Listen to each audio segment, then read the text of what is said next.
Hey everybody, this is Spinner Rack. We are back with comic reviews, and we're on film again. Yes, I hope you enjoyed the audio. Unbelievable. This is Petey, and no, we got more audio for you, but we have Calvin Ellis. We're ready to rock. And since this was a slow week, we decided to do something we have been wanting to do for a while. We're going back in time. We're going to do some books that we enjoyed back in the day.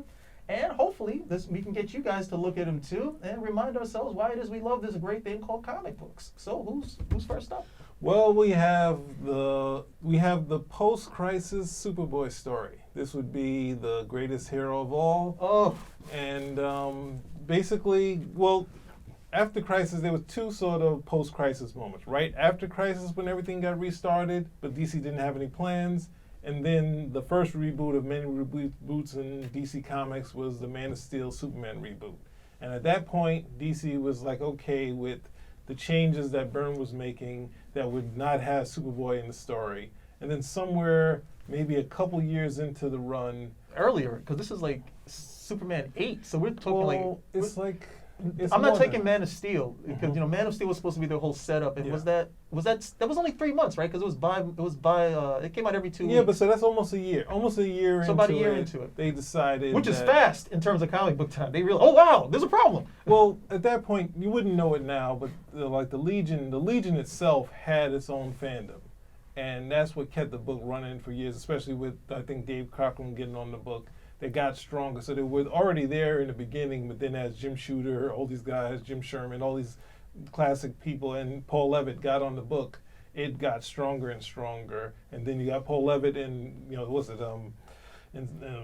Keith Giffen, they were on the book, so the fandom has been going strong. At this point, I guess they got some feedback from the readers and saying, well, we need to know what's going on with Superboy. So then that's when Paul Levitt said, hey, we need to deal with this. And they're like, okay. So they come up with this 4-part story, which I was surprised. I mean, the Legion's going strong. The Legion it has this new series that started. It was ending the Tales of the Legion, which was just at some point supposed to move the reprints, but then he just decided, let's just stick with the Baxter issues.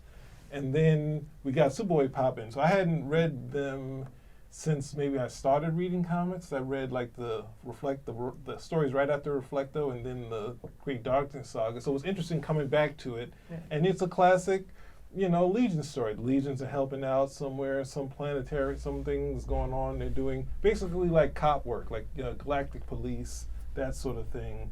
And they're trying, and it's funny because it plays with all of the classic Superboy stuff. So they're traveling through time. You have the time bubble, all these classic, simple things that work. He goes through, you see the time moving, and then you have the whole thing warps. And it's a great effect showing that, which used to just be a line saying 1980, 1990, like that. You see that whole warp, and they're not sure where they're going, and they go back to Superboy's time. They go back to, they don't say what the time is, but obviously it's in the past. We know what Smallville looked like.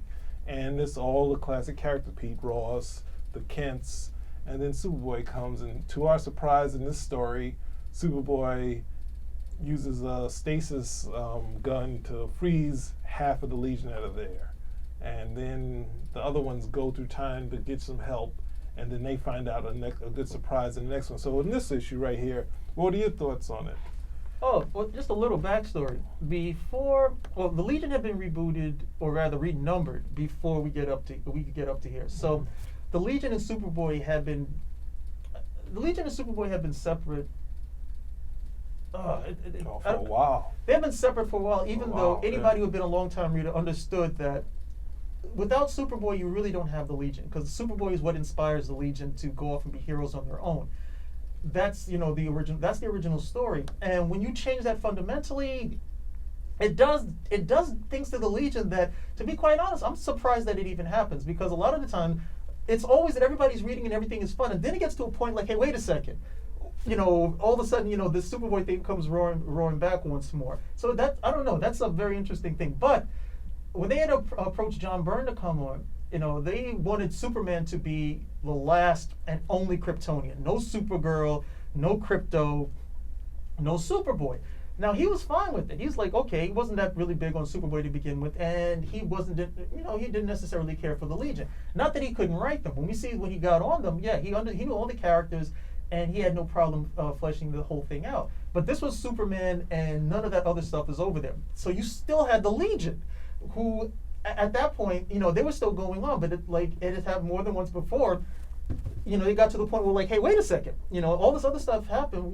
Where's Superboy in this mix, or what is the reason for the Legion even existing any longer? Superman, you could say, well, they were inspired by Superman, but the whole idea was that the Legion are kids who were inspired by another kid, and it was his inspiration that made them want to go out and there to do this.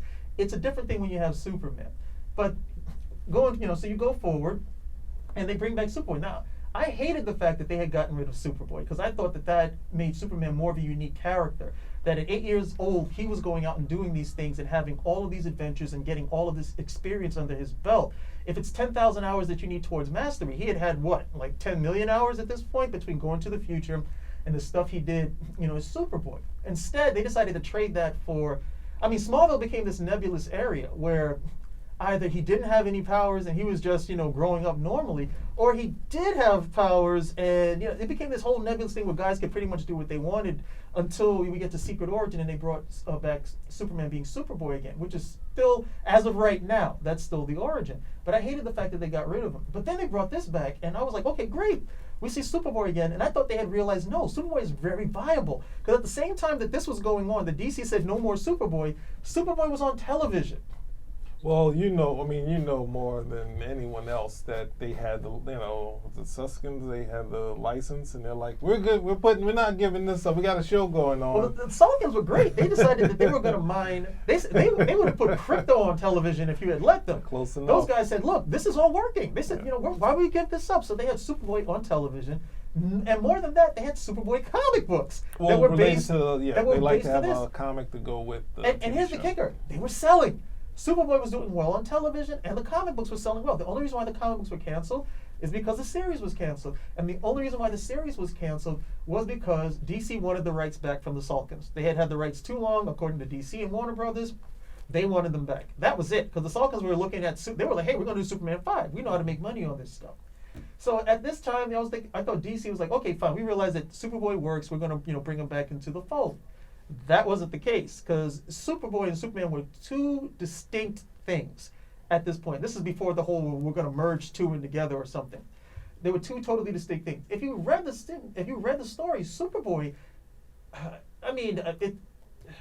Superboy comes across as further along in his career. He comes across as more solidified in his career than Superman does at that time, and he's still a teenage boy. We were talking about it where like Superboy shows up. I think Superman's there too. Superboy shows up, and they're like, "Yeah, Superboy, you're here." And they're like, "Hey," Superman's like, "Hey," along those lines. So they show just how viable and vibrant and engaging the character could be. And then we move in. I always split the story in half. They're the first two stories that we get in action, and that we get in Superman, and then it finishes up in the Legion of Superheroes. And, it was nice to see Superboy with the Legion and to remember why all of these things work. And Marvel's guilty of this too. But DC is very good at reminding you just how good this character could be. They did it with Countdown when they killed Blue Beetle. And they do it with other characters too. With like, okay, we're going to remind you just how good this character is before we kill him off. So all the stuff that we could have been doing with this character, we're not going to do that. But now, since we're killing him off, we're going to show you just what this guy brought to the table, and then we're going to X him out. This had to be one of the most heart-wrenching stories for me that I read. And I've read this more than once. I read it at that time, and I was angry with John Byrne for years over the fact that this happened. Blamed him, even though it wasn't on him whatsoever. But he got the brunt of it. No pun intended. And then going on and reading again and then seeing the character come back. But it's such a well-done story.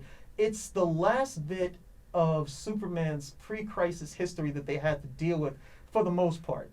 It was the last bit of his pre-crisis history that they had to deal with. And, look, it's very well written, but it's so heartbreaking to read because, as the story says, this is the greatest hero of them all. He makes the greatest sacrifice amongst all these other heroes. He's the only one who could do it. And, it's very hard. Even better than Whatever Happened to the Man of Tomorrow. Because this shows you why it was the Superboy was so important to influencing the Legion, and why Superboy and Superman would be so important to influencing superheroes on a basis altogether.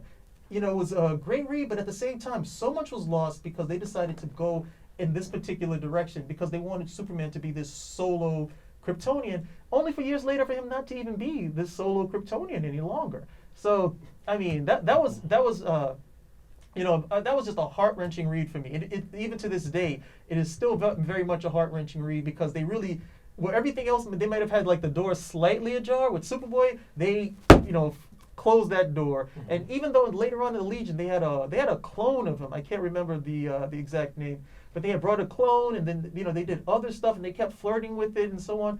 And again, it's not something that you had to be resistant to because it worked very well. And it still works when it's done today. You know, Superman and the Legion works. Superboy and the Legion works. Mm-hmm. But they just forced that door. They forced that door shut, stomped all over my heart. But I would a great read. So I think at this point in the Legion, around, well, from I guess 1980 when they did the Reflector story, Superboy shows up again during the Great Darkness saga. So they turned him into maybe a once a year visit, and it was successfully making it not that it would change. He'd come in.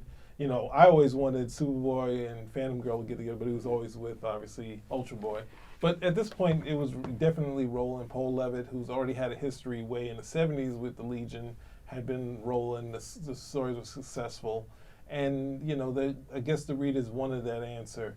So this, I mean, in this story, Byrne has them meet, and it's interesting having them meet a Superman that's not as powerful as as Superboy. So they're like, there's something wrong with...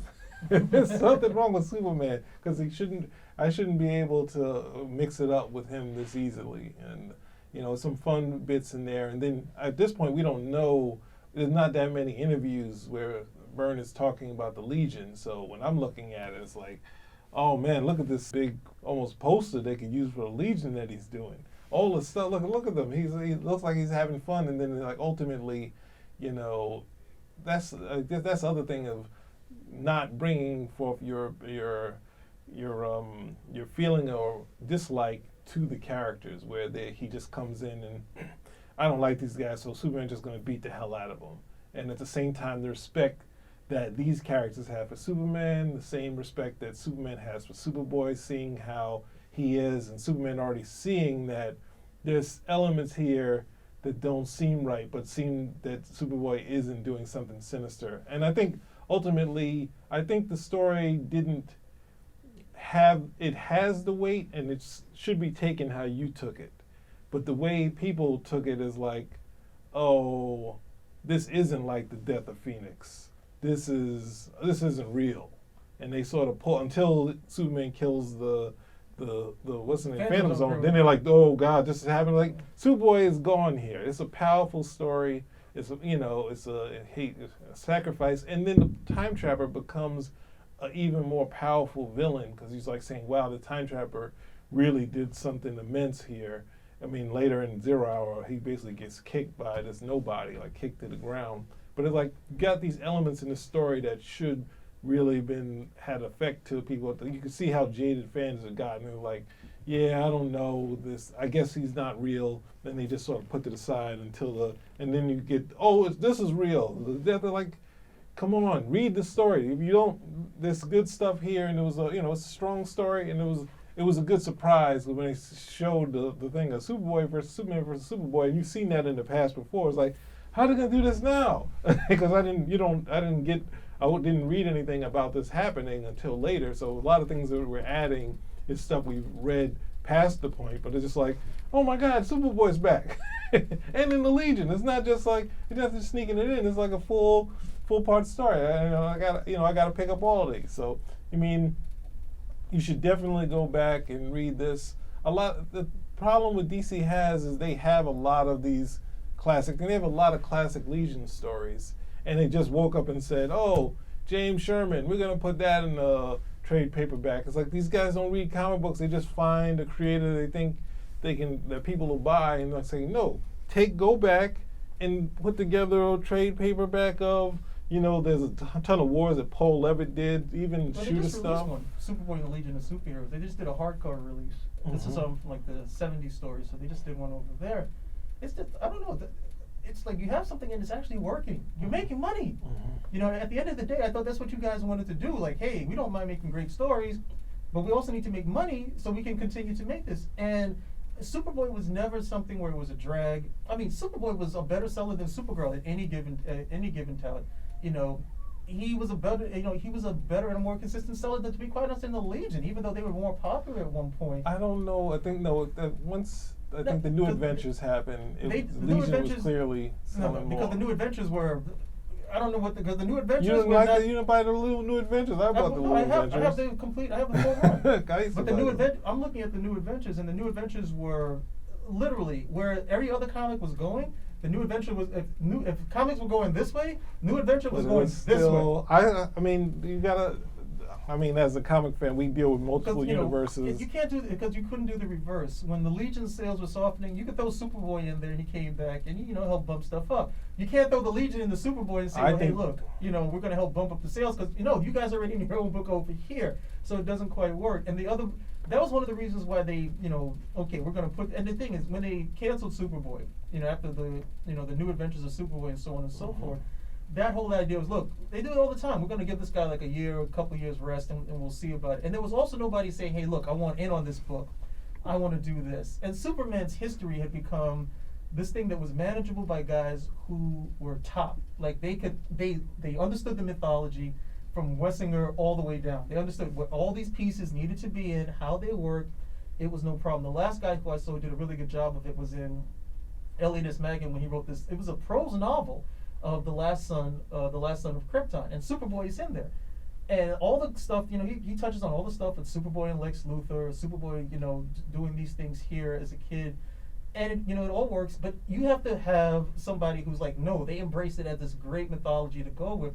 It's like, look, if you look at Hercules, and you love the Hercules story, from the moment he's in the crib crushing these snakes until his apotheosis at the end, then you can tell a really good story. But most of these guys are like, no, I don't want to do that. I just want these parts over here, and then see if we can modernize it and jazz it up. And that became an issue with Superman, because a lot of these guys are like, oh, this is great. The Crisis. We don't have to.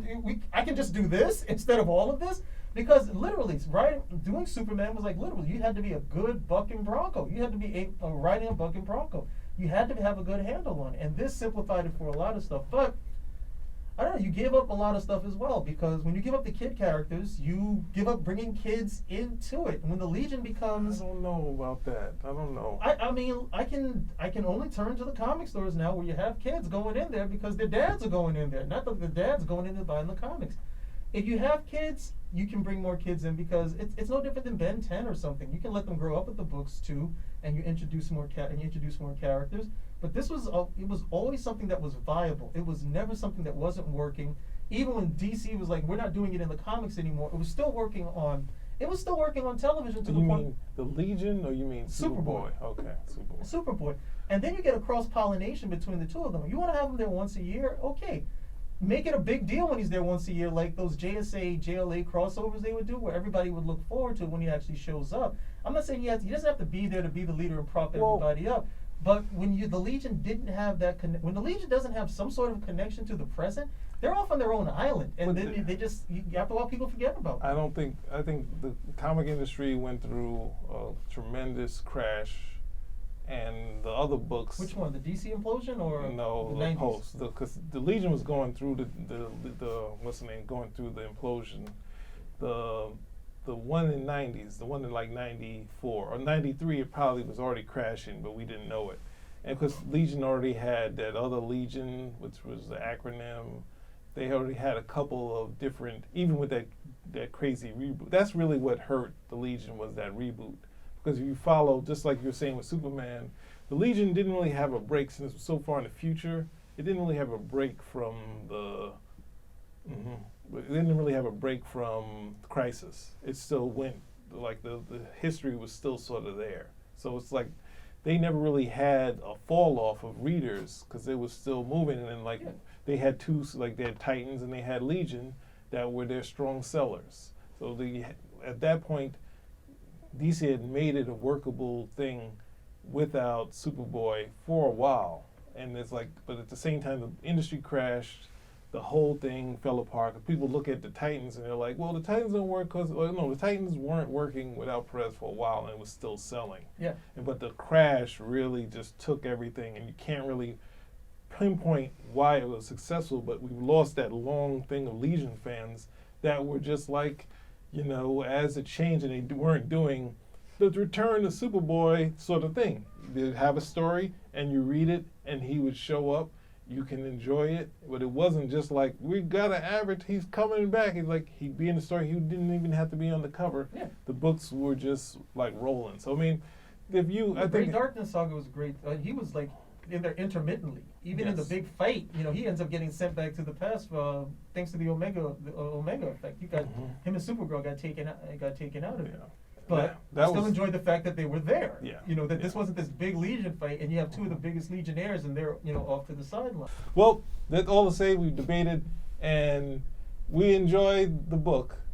And I think you took it the way it's supposed to be taken. That it's a powerful story, and you're supposed to have effect, and you're supposed to feel what's going on and a loss. But I think at this point, for some reason, people didn't. Not to say it's supposed to turn into a big seller. But the effect should be felt, unless it's like an X-Men book and you're like, oh my God, Storm lost their powers. And they're like, what do you, I can't do it, guys.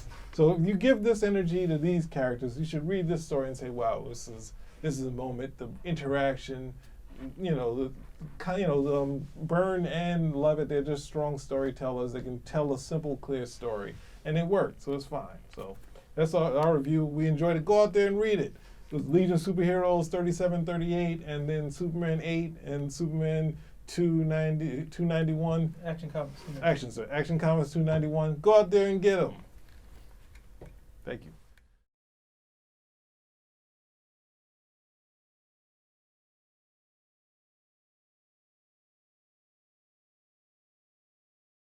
Thanks, Spinnerack. You saved me money.